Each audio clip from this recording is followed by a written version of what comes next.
প্রায় ৮০ দিন পর হাসপাতাল থেকে বাসায় ফিরছেন বিএনপি চেয়ারপারসন খালেদা জিয়া। রাজধানীর এভারকেয়ার হাসপাতালে চিকিৎসাধীন খালেদা জিয়া মঙ্গলবার সন্ধ্যা ৬টার দিকে গুলশানের বাসভবন ফিরোজায় ফিরবেন বলে জানা গেছে। চিকিৎসকরা জানিয়েছেন, তার শারীরিক অবস্থা এখন অনেকটাই স্থিতিশীল। এছাড়া তিনি নিজেও বাসায় ফেরার জন্য উদগ্রীব হয়ে পড়েছেন। এজন্য তাকে ছাড়পত্র দেওয়ার সিদ্ধান্ত নিয়েছেন। গত ১৩ নভেম্বর বাসভবনে খালেদা জিয়ার রক্তবমি হলে তাকে এভারকেয়ার হাসপাতালে ভর্তি করা হয়।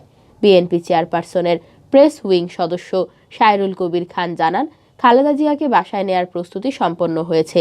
বাসভবনে কর্মরত সকলের করোনা টেস্ট করা হয়েছে। পরিষ্কার পরিচ্ছন্ন করা হয়েছে বাড়ি। খালেদা জিয়ার রক্তক্ষরণ আপাতত বন্ধ রয়েছে বলে জানিয়েছেন তার চিকিৎসকরা।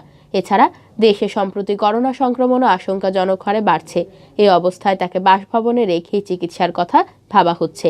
বাসায় চিকিৎসার আয়োজন রাখা হয়েছে বলে জানান চিকিৎসকরা। খালেদা জিয়া প্রায় ২.৫ মাস ধরে রয়েছেন হাসপাতালে। বাসায় রাখলে আত্মীয় পরিজনের মাঝে খালেদা জিয়া শারীরিক ও মানসিকভাবে আরও শক্ত হতে পারবেন বলে মনে করছেন এভারকেয়ার হাসপাতালের চিকিৎসকরা। হাসপাতালে প্রতিদিন করোনা রোগীর আসার বিষয়টাও বিবেচনায় নিয়েছেন হাসপাতাল কর্তৃপক্ষ। খালেদা জিয়াও করোনায় আক্রান্ত হতে পারেন এমন আশঙ্কা কাজ করছে। এসব বিষয় বিবেচনা করেই চিকিৎসকরা বাসায় পাঠানোর সিদ্ধান্ত নিয়েছেন। এর আগেও ২৬ দিন এভারকেয়ার হাসপাতালে চিকিৎসা নেন খালেদা জিয়া। এরপর ৭ নভেম্বর বাসায় ফেরেন।